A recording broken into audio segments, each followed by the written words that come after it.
Elmer and the Dragon, Chapter 3, The Sandbar.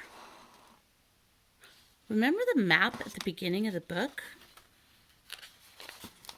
It showed Feather Island, and then here was the sandbar.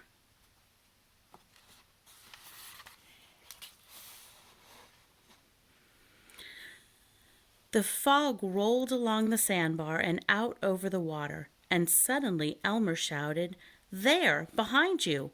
Look at the pretty little green island." "But Elmer, I can't move. Oh, Elmer, I hurt all over." The dragon grunted and groaned and strained and struggled, but he was too stiff to move at all. "Elmer, do you really see dry land not far off?" "Nice, near dry land, and the water shallow all the way. Are you sure you can't move?" "I'll try again." "How stupid. I can't even see the land after waiting here for it all night long in the soaking wet water," complained the dragon,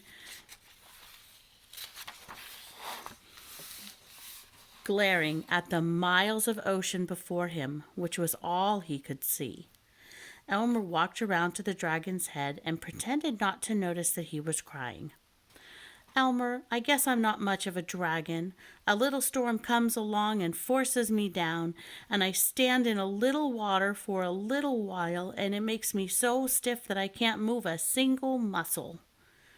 "That's not at all true," said Elmer. "It was a big storm, and you stood in a lot of cold water for a very long time. And besides, you're only a baby dragon, and you're not used to flying long distances. And just as soon as the sun dries you off, you'll be unstiff again. Have another lollipop." "Thanks, Elmer. But you'd better get unstiff pretty quick, because the tide will come back in and you'll be up to your stomach in water again." "Oh, no," whimpered the dragon. "Well, I'll hang on your neck and see if it will bend," suggested Elmer. He jumped up and caught the dragon's neck. He dangled for a moment, and then both he and the neck thumped down on the sand. "Ouch," groaned Elmer and the dragon. "Now can you see the island between your legs?" The dragon looked carefully, curled his head under to look, and then he shouted, "I see it now, Elmer. It's really there. What a lovely little dry island. Now help me limber up my right front leg." Elmer pulled very hard on the dragon's right front leg until it would bend. Then he worked on the left back leg, and the left front leg, and the right back leg, and started all over again with the right front leg. At last the dragon could turn around and walk. By now it was hot, and steam rose up along the dragon's back as the sun beat down on the water-soaked wings. Elmer started for the island, and the dragon hobbled slowly behind.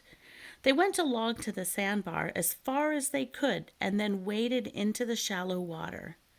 Elmer was still wearing his black rubber boots, but the dragon muttered, "I hate oceans," as he splashed along stiff-leggedly. Finally, they came to the pebbly beach of the tiny island. Above them rose a cliff, and green vines hung over the edge, making a pool of shade. Elmer and the dragon sat down and ate 15 tangerines, leaving 43 more in the knapsack. "I wonder who lives on this island," said Elmer, wiping his mouth on his sleeve.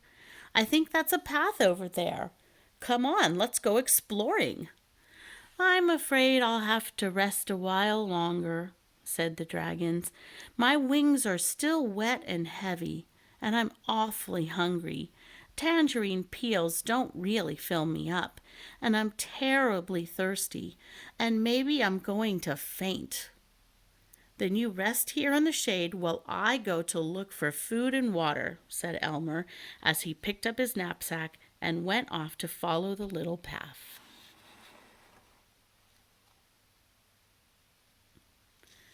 And that is the end of chapter 3.